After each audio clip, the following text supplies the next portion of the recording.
O rock sempre teve um lado muito político, mas na maior parte das vezes os músicos preferem exercer essa influência através da cultura e da música. Foi assim com bandas como Legião Urbana, Dead Kennedys, Plebe Hood, Rage Against the Machine e U2, por exemplo. Inclusive o próprio Bono, vocalista do U2, já foi indicado aí ao Nobel da Paz em diferentes ocasiões por causa do seu ativismo internacional contra a pobreza e a dívida externa de países mais pobres. Só que é raro ver músicos indo além disso e entrando de fato na política institucional. Mais raro ainda é chegar a ocupar um cargo importante dentro de um governo nacional. Mas claro, para toda regra há uma exceção. E nesse caso, a exceção é Peter Garrett, australiano e vocalista de uma das maiores bandas de rock dos anos 80 e 90, o Midnight Oil.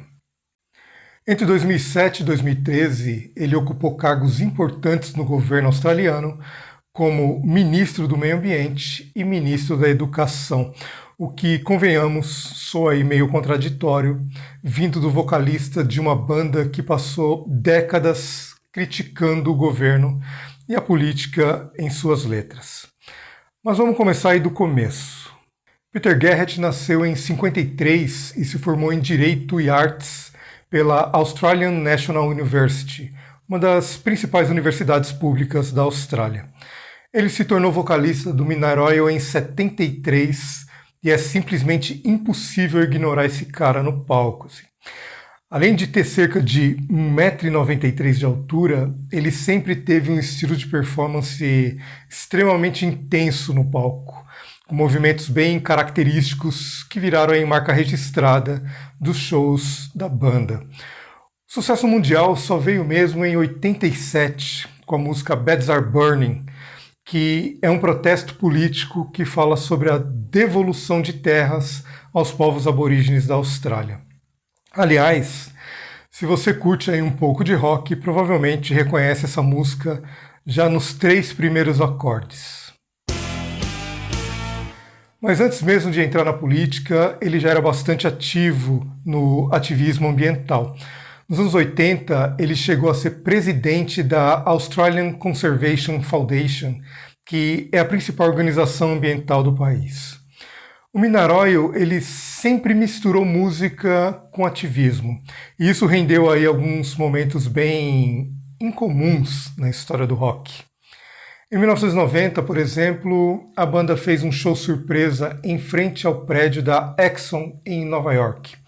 O objetivo era protestar contra o desastre ambiental causado pelo petroleiro Exxon Valdez, responsável pelo gigantesco vazamento de petróleo conhecido como Exxon Valdez Oil Spill.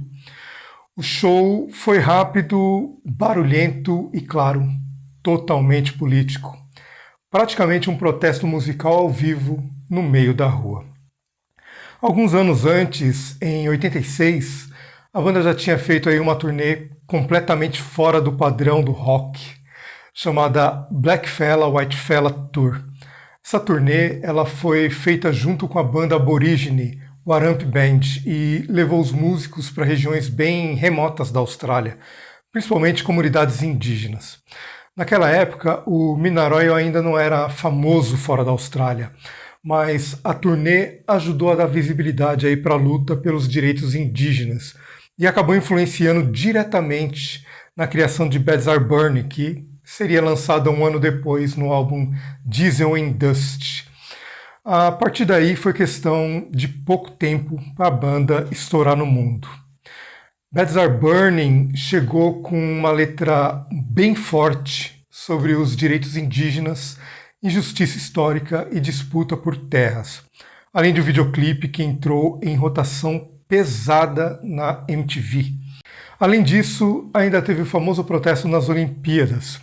Durante o encerramento dos Jogos Olímpicos de Verão de 2000, o Midnight Oil fez uma apresentação histórica em que todos os integrantes subiram no palco usando camisetas pretas com a palavra sorry, que significa literalmente desculpe.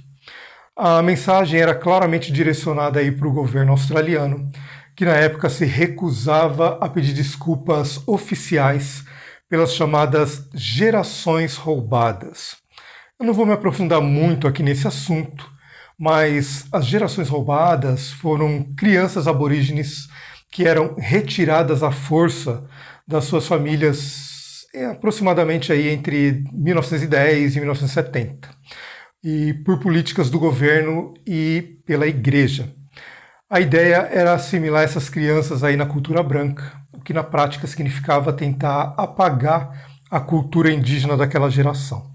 Isso acabou aí provocando traumas profundos, perdas de identidade, perda cultural e diversos tipos aí de abusos, consequências que ainda são presentes até hoje. Aliás, esse tema aparece no filme Austrália, estrelado pela Nicole Kidman e pelo Hugh Jackman. Não é o foco principal aí da história, mas o filme mostra bem como esse tipo de política funcionava naquela época. E algumas curiosidades. Em 2015, o Peter Garrett lançou aí o seu livro autobiográfico.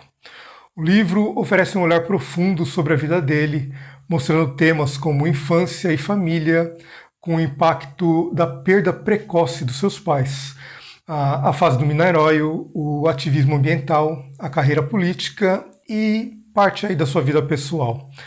Durante o período em que o Peter Garrett foi ministro, entre 2007 e 2013, o Minarói praticamente deixou de existir aí como banda.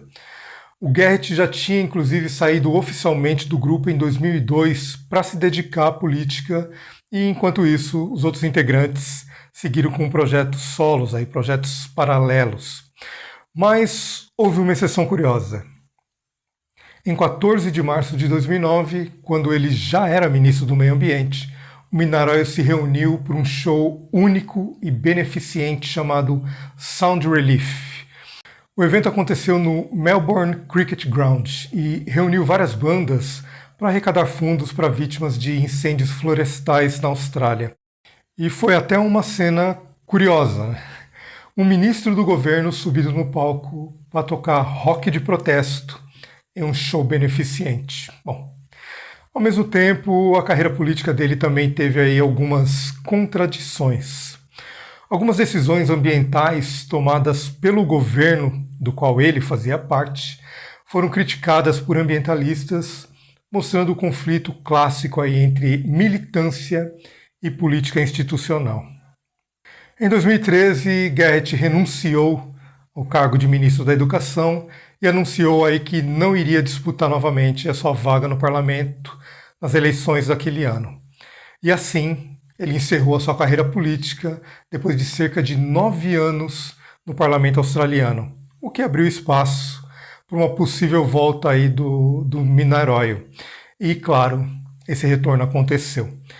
Em 2016, ele anunciou oficialmente a reunião da banda, que resultou em uma grande turnê mundial iniciada em 2017.